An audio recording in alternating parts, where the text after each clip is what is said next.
Hola, mi nombre es Alejandra Fuentes y vengo a realizar la evidencia 1 de Ingeniería Electrónica. Para esta práctica vamos a realizar una fuente dual en la cual vamos a transformar un voltaje alterno a un voltaje directo. Los objetivos de esta práctica son aprender más el funcionamiento de diferentes componentes unidos en un mismo circuito, lograr que corra el voltaje correctamente sin necesidad que haya un cortocircuito y aprender a utilizar correctamente todos los elementos y saber para qué sirven. El procedimiento que utilicé fue basándome en el circuito o el diagrama modelo el cual venía por parte de la evidencia. Y lo primero fue colocar nuestro puente de diodos al principio y de ahí basarnos en poner negativo y positivo conectando la fuente mediante la variación alterna que tiene aquí. De ahí conectamos los capacitores de 2200 para después ir pasando la corriente, tanto la derivación alterna en el medio como lo negativo y lo positivo con los capacitores cerámicos que tenemos acá. De ahí los reguladores de voltaje, el cual es el positivo y el negativo, que es el 7912 y 7812, el cual también colocamos la derivación alterna. Tuvimos que investigarlo del datasheet porque el 7912 era colocado como ground, era ground, input y output, y el 7812 sí era input, ground y output.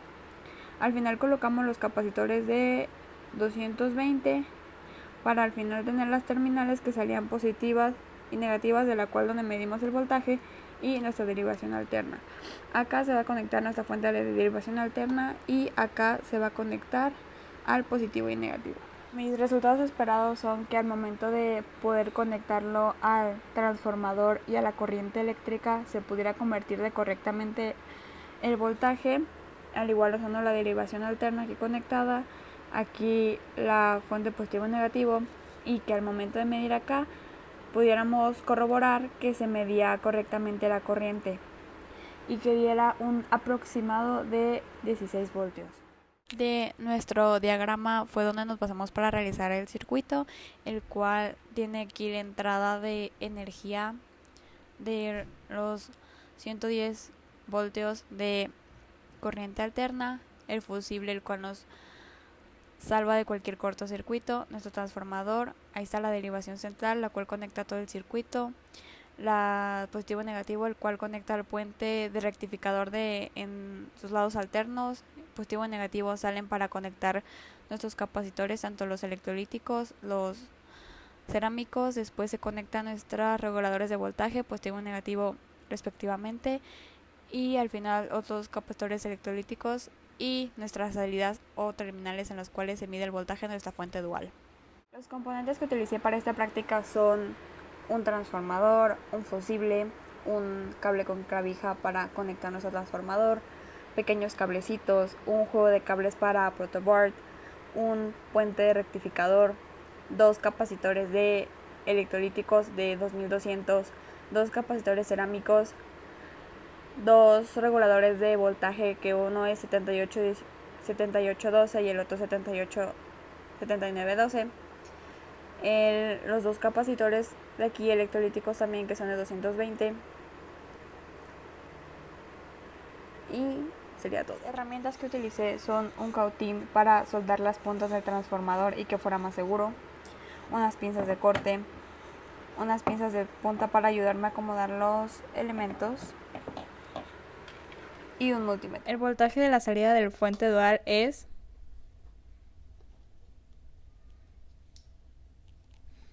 de 16.2. Para que mi circuito funcionara de manera correcta, investigué los datasheets de los reguladores de voltaje. Primero investigué el 7912, el cual es el negativo, el cual me indicaba que sus entradas eran ground, input y output. Y al momento de investigar el 7812, el cual es el positivo, nos aparecen las entradas como input, ground y output. Realicé en Circuit Wizard mi simulación para medir corrientes y voltajes en nuestro circuito antes de armarlo. En la entrada del transformador salía como 114 voltios y en la salida de nuestra fuente dual como 7.5 voltios y de corriente como 154. En el puente rectificador en la salida salía como 8.5 voltios y nada de corriente. En los reguladores de voltaje en el negativo me aparecía menos 8.4 voltios y con una corriente de 22 microamperes. Y en el positivo me aparecía 8.5 voltios y de corriente 740 microamperes. El presupuesto que utilicé para este circuito fue un total de 643.5 si hubiera comprado totalmente todos los componentes que utilizamos, pero como yo ya tenía la mayoría, como el protoboard o juegos de cables, nada más necesitamos comprar los capacitores y los reguladores de voltaje. Por lo tanto, lo que gasté en esta semana fueron 78 pesos. En conclusión, me llevó bastante tiempo realizar la práctica, ya que tenía un poco de fallos o dificultades al momento de realizar mi circuito porque no los colocaba bien los elementos. Pero al final todo salió correctamente, aprendí bastante de mis errores, los cuales ya no volveré a cometer, y aprendí más el funcionamiento de cada uno de los elementos y qué hacer cuando tienes uno o qué hacer cuando se te daña uno.